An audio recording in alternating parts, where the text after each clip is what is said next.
Hello everyone, good evening. সবাই কেমন আছো?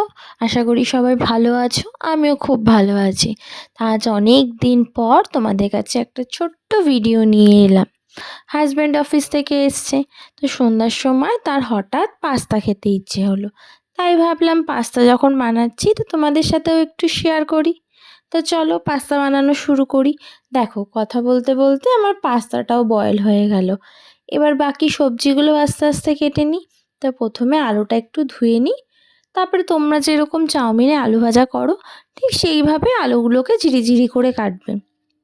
জানি তোমরা সবাই পাস্তা বানাও, তো ভাবলাম আমি যেভাবে বানাচ্ছি তোমাদের সাথেও একটু শেয়ার করে নিই। চলো, কথা বলতে বলতে আমার আলু ভাজাটাও এবার কাটা হয়ে গেল। এবার তার সাথে একটু গাজর আর ক্যাপসিকাম নিয়ে নেব, তার সাথে একটু পেঁয়াজ আর কাঁচা লঙ্কা। তো চলো সেগুলো চটপট করে কেটে নিই, তারপরে ভাজাগুলো বসিয়ে দিই। কড়াইতে এবার তেলটা গরম করে নিই, করে নিয়ে সব যেগুলো কেটেছি সবজি সব কড়াইতে দিয়ে দিই।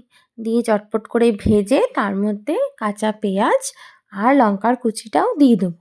দিয়ে চটপট করে নেড়ে নিই, কারণ হাজব্যান্ডের খিদে পেয়ে গেছে, আমার তাড়াতাড়ি করেও বানাতে হবে। চলো সব ভাজা হয়ে গেল। এবার যেটা সেদ্ধ করে রেখেছিলাম পাস্তাটা সেটাও দিয়ে দিলাম।